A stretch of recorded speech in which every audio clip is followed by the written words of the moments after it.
Hey folks, it's Shannon. Welcome on in.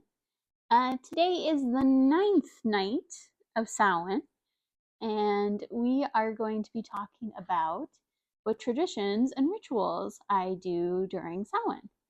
So if that's something that sounds interesting to you, grab some tea and let's jump into it.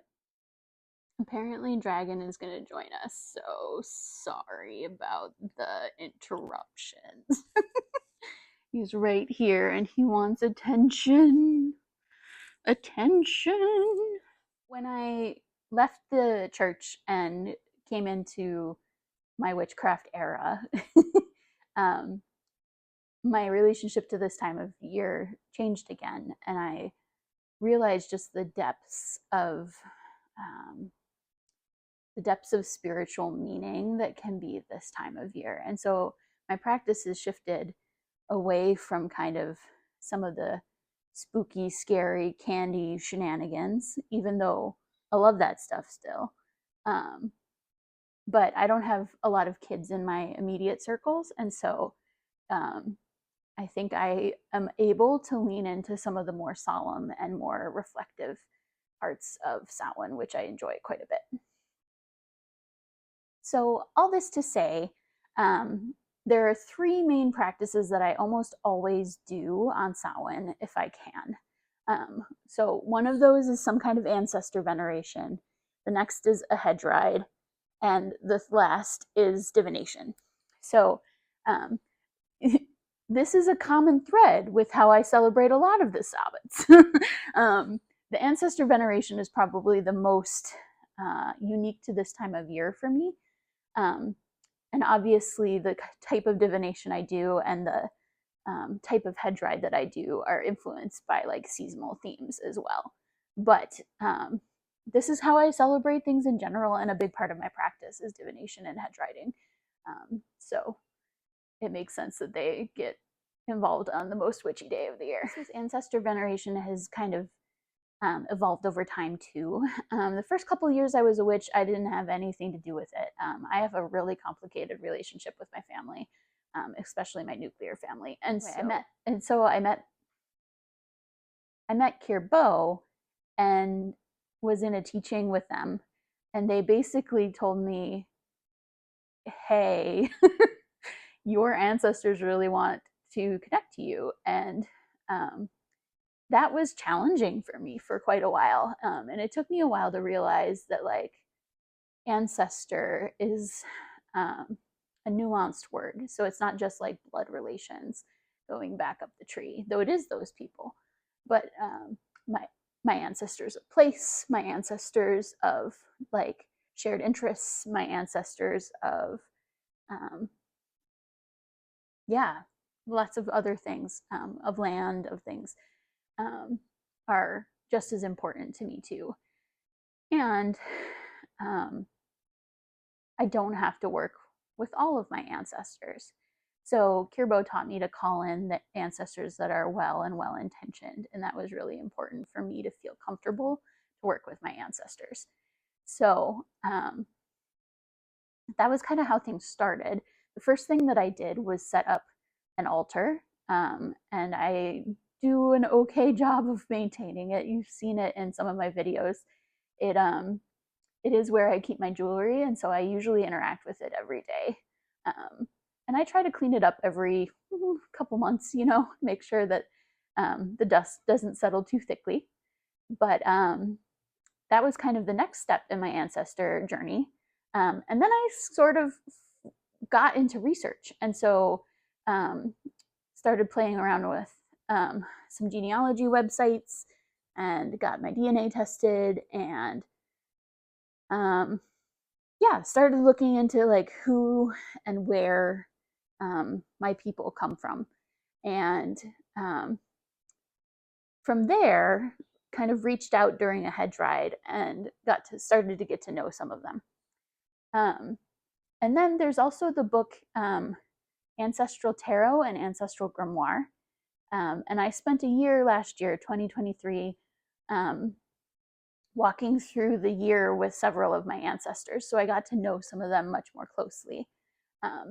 So maybe I'll pull that out actually this Samhain and talk with some of them in particular and see how they're doing and what's up, because I miss them. They were some very cool people. Um, anyway, yeah. So I think this year will be a little bit different and a little bit more um, like reuniting, as opposed to like just getting to know people, if that makes any sense at all. Tell me about your relationship with your ancestors. Have you been developing it? Have you been staying away? I can relate to a lot of different parts of that journey, so I'm curious. Let me know below. Okay, and then hedge riding. So I talk in depth about hedge riding in that other video that I'm going to link below. If you don't know what hedge riding is, go watch it. But basically, the short version is it's spirit flight, or like astral journeying. Those are some of the other terms that people use for it. Um, it comes out of specific traditions, and it's really fun.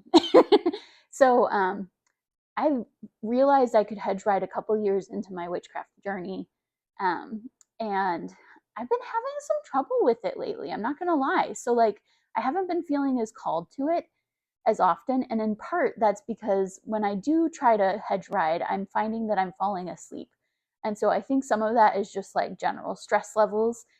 I do get a lot of rest, and I'm very well rested, but it's a really hard line to get deep enough in meditation, but not so deep that you fall asleep. Um, so if people have suggestions and thoughts, I do try to lay with my like legs up so that they will keep me awake a little bit longer. But I'm open to hearing your suggestions. Yeah, so I think I'm going to try to hedge ride again on Samhain, but we'll see how it goes. I often will think of an intention before I go on a hedge ride. Um, so I'm not sure what intention I'll use for Samhain this year. That would be interesting too, to go back through my records and see what I've kind of asked about before. So I think there's a lot of death rebirth vibes, like always at Samhain, but especially this year with some of the astrology that's going on. So maybe something around that, like what is dying and what is being reborn. And then the last thing that I do is divination. And so I don't know if you know Alexis Cunning Folk, but they are amazing. And they have a really excellent blog at Warts and Cunning, which I will also link down below. And they have done some tarot spreads for each of the Sabbats. And the one for Samhain is just chef's kiss. It's delightful. It's called Hallowing. So if you put into Google, you'll be able to find it, but I'll link it down below too. Anyway, so I often do that spread.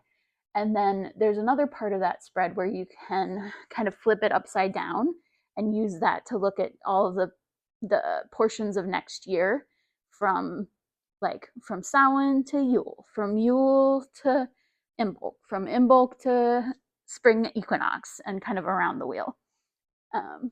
So I often will do that too. In the past, I've done year ahead spreads more toward the end of the year, but I think this year I'm gonna do it now, because I'm feeling, like I said, those death rebirth vibes more strongly this year. So those are my main traditions. I also usually try to make some like delicious pumpkin-y something. This year I think I'm going to try my friend's pasta recipe. We'll see how it goes. Pumpkin pie, pumpkin spice cookies have been big this year. But just like enjoying seasonal food, basically. So let me know below, what are your favorite Halloween and Samhain traditions?